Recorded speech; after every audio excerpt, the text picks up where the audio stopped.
I should have known something was wrong the moment I stepped into that room. The walls were too clean, white, sterile, humming faintly with the buzz of unseen wires. A single chair waited for me under the cold light, flanked by machines I couldn't name. They told me it was a simple sleep experiment. A deep state neural observation, they called it. Safe, controlled, monitored. They paid me in advance, signed the form, smiled, and like an idiot, I sat down. There were no straps, no sedatives, just a headset they lowered over my skull, cool metal pads pressing against my temples.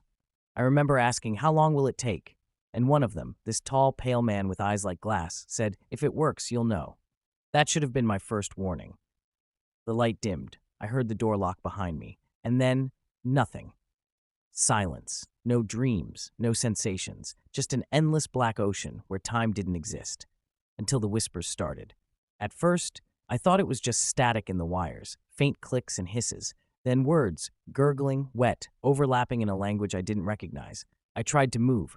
Couldn't. My limbs were anchors, my chest heavy, my thoughts fragmented. But I was awake, conscious. I screamed, but my throat was sealed shut. And then I felt something behind me, not heard, not seen, felt, a presence, huge, cold, intelligent, watching, breathing. It circled me in the dark, dragging claws across the floor, or the air. I couldn't tell anymore. My thoughts weren't mine. I kept remembering things that never happened, places I've never been, voices of people I never knew, all flooding my head like water through cracks. And then I saw it, a face, inches from mine, elongated, pale, black sockets where eyes should be, but they weren't empty. They pulsed with light, like dying stars. Its mouth opened, wider than it should have. It didn't speak. It invaded my thoughts, drilling into my mind with words that weren't words. Showing me a room, the same room I had entered. Only, I wasn't in the chair anymore. I was watching myself, sitting there, blank-faced, drooling, wires twitching. I was outside myself, and it was standing over me. That thing, that shape behind the chair, it wasn't part of the experiment. It was running it. I started to forget my name. I forgot what pain felt like, what warmth meant. I forgot why I had agreed to this. The world outside faded into myth, like a story I once overheard. None of it mattered anymore. Only this room, only this voice, only the shape behind me. Every time I closed my eyes, even inside that mental void, it was there, breathing on my neck. I couldn't run. I couldn't scream. And then it whispered something I did understand. It said, "You're not the first. You won't be the last. But you'll be the one who remembers." I don't know how long I was gone. Time bends in that place, if it even exists at all. Every second felt like a century, but there was no pain, no hunger, no need for breath. Just awareness. Eternal, endless, paralyzing awareness. I should have gone mad, but that was the point, I think. Because the experiment wasn't about suppressing fear, it was about removing it. And when fear leaves, something else moves in. The thing began changing me, not physically, at least not at first, but in ways I couldn't comprehend. My memories started folding in on themselves. Childhood, school, my mother's voice. All of it smeared like wet ink, replaced with foreign images, alien structures, oceans of flesh, empty cities built for things with no names. And always, always that voice. It never stopped. It knew me better than I knew myself. It found every buried thought, every shameful memory, every hidden impulse, and fed on it. The worst part, I started letting it. Eventually, I opened my eyes, or I thought I did. I was back in the chair, the light above buzzing again. The wires hung limp.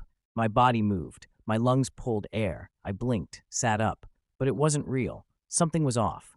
The room looked the same, but it was hollow, like a replica, a set. The walls bent slightly where they shouldn't. The shadows didn't match the light source, and there were too many corners, more than 4.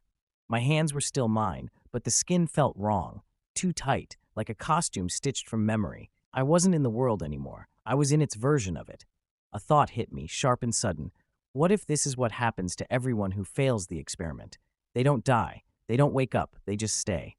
In a copy of the world, with no escape, being watched by it. And then I heard footsteps. They came slow, deliberate. The door creaked open. But it wasn't a doctor, not a person. It was me, but not really. Same face, same clothes, same scars. But his eyes glowed softly, like it had taken my shape. It stepped into the room and smiled, an unnatural, exaggerated grin that stretched too far, revealing rows of tiny, writhing teeth beneath the skin. It raised its hand and whispered, "You've been replaced." I ran. I don't know how. I just moved, crashing through doors that weren't there, corridors that twisted into spirals, stairs that led into walls. Every exit led to another version of the same room, the same chair, the same cold light. And behind me, always, were the footsteps. And that voice.